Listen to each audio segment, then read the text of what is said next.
The ninth commandment, item 233.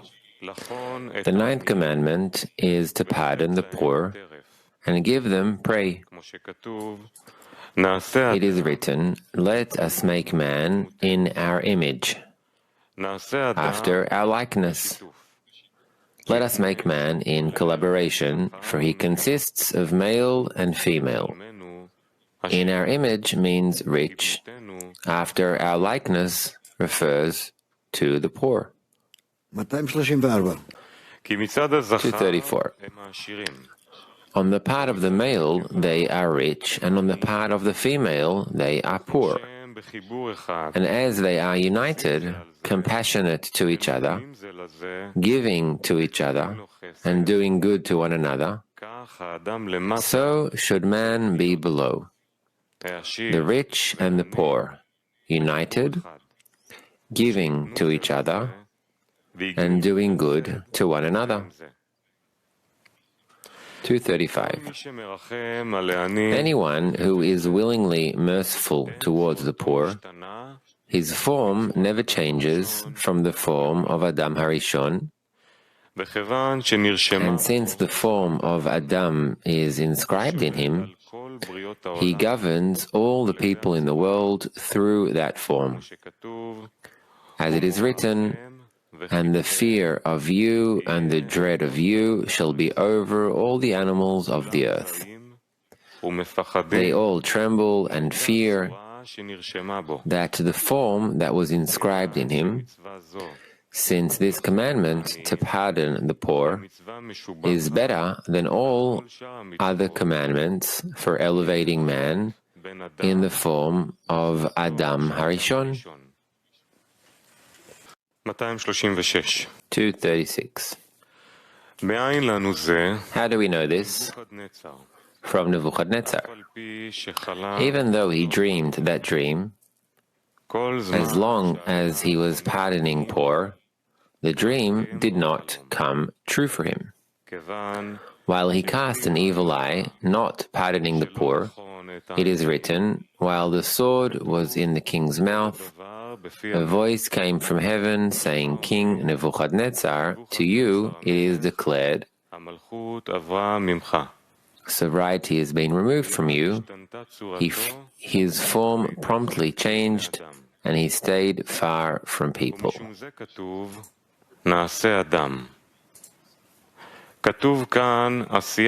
This is why it is written, "Let us make man."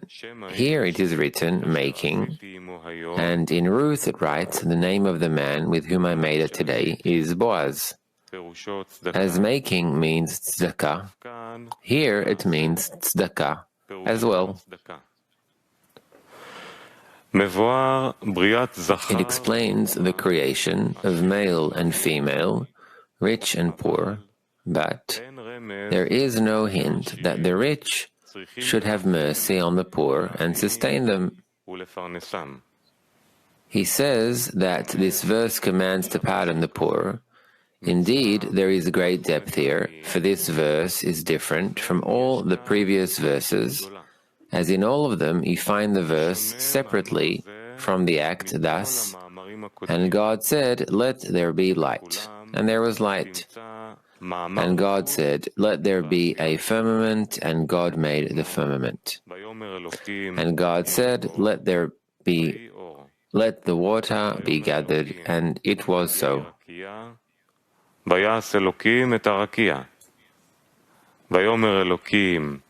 Also,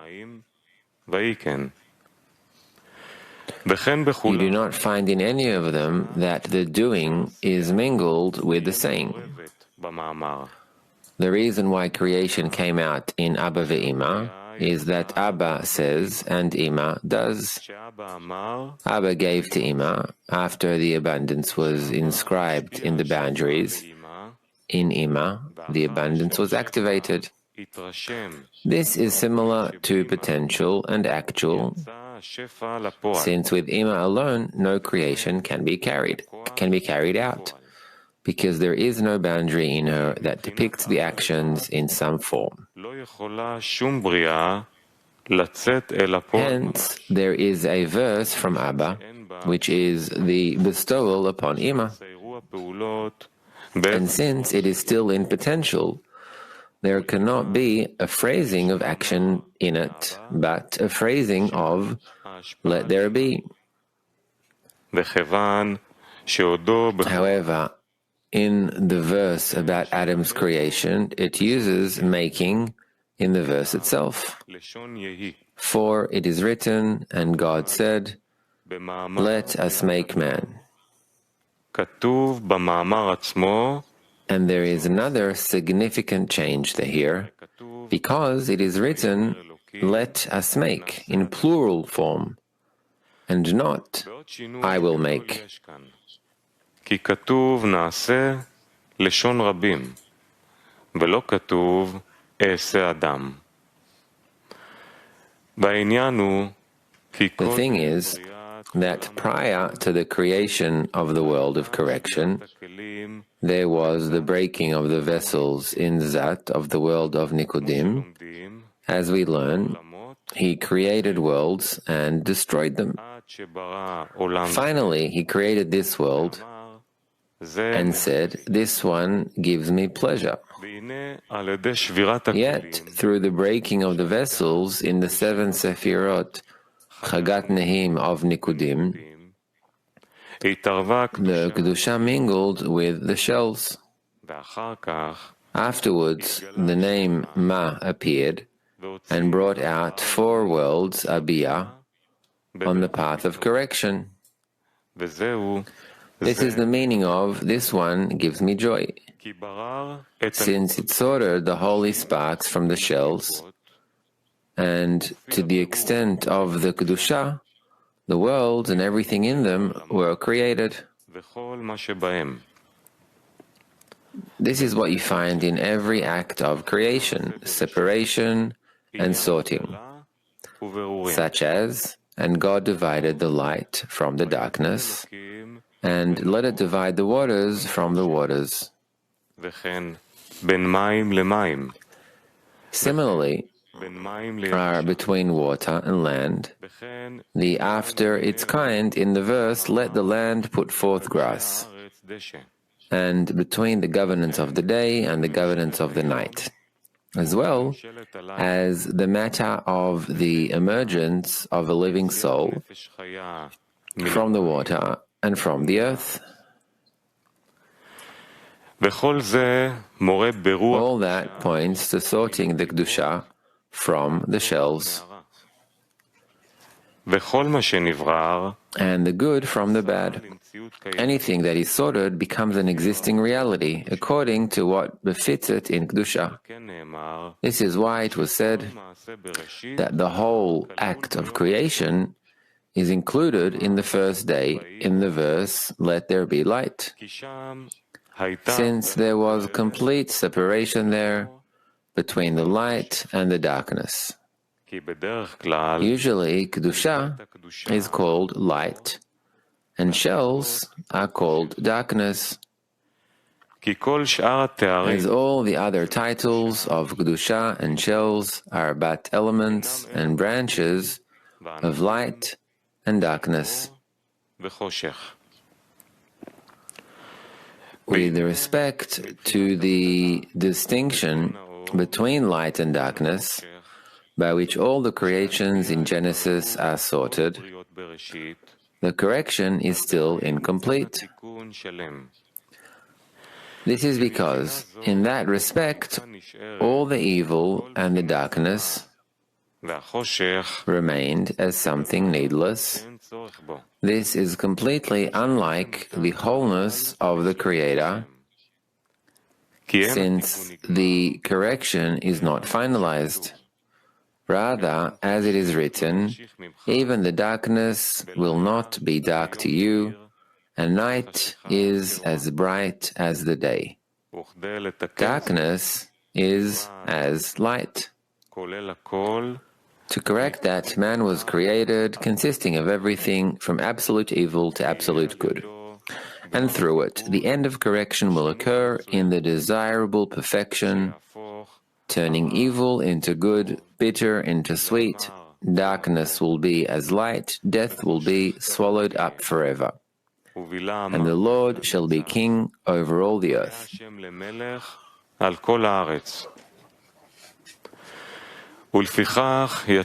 Hence, the verse about the creation of man came out significantly different from the rest of the verses that relate to the rest of the creations in Genesis, since here are the making mingled with the verse itself. This is so because this verse is from Ima, not from Abba. She said, "Let us make man," implying collaboration, since she partook with Malchut of Atzilut to create man. כי היא השתתפה עם המלכות דאצילות כדי לברוא את האדם. כי המלכות דאצילות, Malchut of Atzilut includes everything. As it is written, and his kingship rules over all. She provides for and gives sustenance to the evil forces too. Otherwise, the evil would have no power to exist. As it is written, and her legs go down to death. The shells receive a tiny candle from her, enough to sustain them. Also, Malchut is called Asiyah, because she spreads and governs the whole of Asiyah.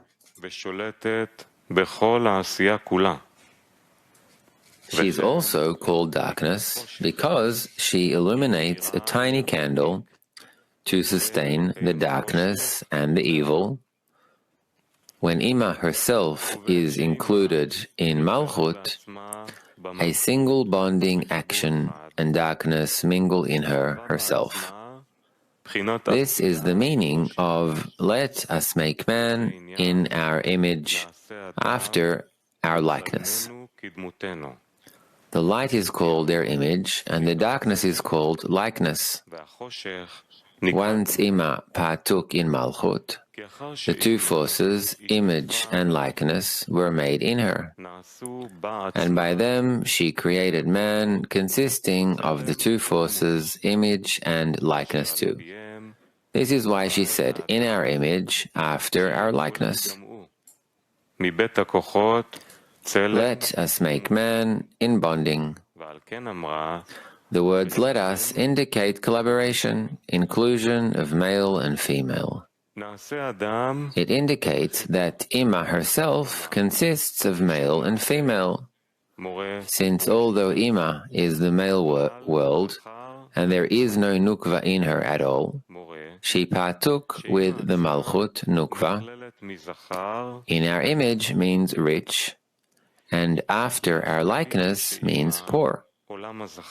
This is so because on the part of the male they are rich, and on the part of the female they are poor. As male is light and wealth, and Nukva, female, is darkness and poverty. And since she said, "In our image, after our likeness," darkness and poverty are in her, herself, due to her participation with Malchut for the creation of man. Thus, man came out comprising rich and poor, light and darkness. By that, the entire correction will be completed by him, and Malchut will expand in her Kedusha over all the earth, and the Lord will be one, and his name one. Since then, the darkness in Malchut will turn into complete light, like the male, Havaya, and it will be, "He is one and his name one." Then the words, "There will be no poor among you," will come true. And as they are bonded, compassionate toward each other, giving to each other, and doing good to one another, so should man be below. the rich and the poor in a single bond, giving to each other and doing good to one another, as the image and the likeness included in Ima are in a single bond, because Ima is compassionate toward the likeness, Malchut, to correct all the darkness in her. Upper Ima diminished herself and gave of her share to the poor Malchut, doing good to her. Similarly, man, who was created by her in image and likeness, should have mercy on the poor, who are the likeness in him, bond with them, provide for them all that they need, and do good to them. By keeping this commandment, he will draw upon himself the image and likeness of Ima, which are the upper mochin that Adam Harishon was awarded when he was created with these image and likeness. Then it is written, and let them rule over the fish of the sea. Anyone who is willingly merciful towards the poor, his form never changes from the form of Adam Harishon. And when the form of Adam is inscribed in him, he governs all the creations in the world through that form. As it is written, and let them rule over the fish of the sea. This is so because through this commandment he was rewarded with those image and likeness of Adam, all those mochin and upper brightness of Atzilut, with which Adam Harishon was rewarded, and by which he governed all the creations in the world. That is, there were still none of the powers of the evil powers that did not surrender to him. They all trembled and feared that the form which was inscribed in him. They were all fearful and dreaded that image that was inscribed in him, because he cancelled all the forces of evil and darkness, and they had no resurrection before him, since the name of the Lord was called upon him, and this is the image of God. He brings evidence from Nebuchadnezzar, who did not have any commandments. Yet after he was sentenced in the dream, and Daniel solved it, Daniel told him, "Unload your iniquity by righteousness." And so he did. As long as he was merciful towards the poor, the sentence of the dream did not affect him. When he cast the evil eye of not pitying the poor, as it is written, while the word was in the king's mouth, his form promptly changed and drew far from the people. Thus, this commandment is greater than all the commandments in the Torah, for by itself it can revoke from a person all sorts of bad sentences to which he has been sentenced. This is why it is written, "Let us make man." It writes making here, and it is written in Ruth, the name of the man with whom I made today, Boaz. And as I made that with Boaz, it was tzedakah. Here it is tzedakah as well. That is, the word make that was said regarding Adam's creation indicates the commandment of tzedakah since Ima did tzedakah with Malchut and was included in her. He brings evidence from Ruth, who said, "The name of the man with whom I made." This seems unexplained, for all she did with him was received from him. But with the explanation that making means bonding of rich and poor, the word making with Boaz is justified, for they both joined in a single bonding through tzedakah.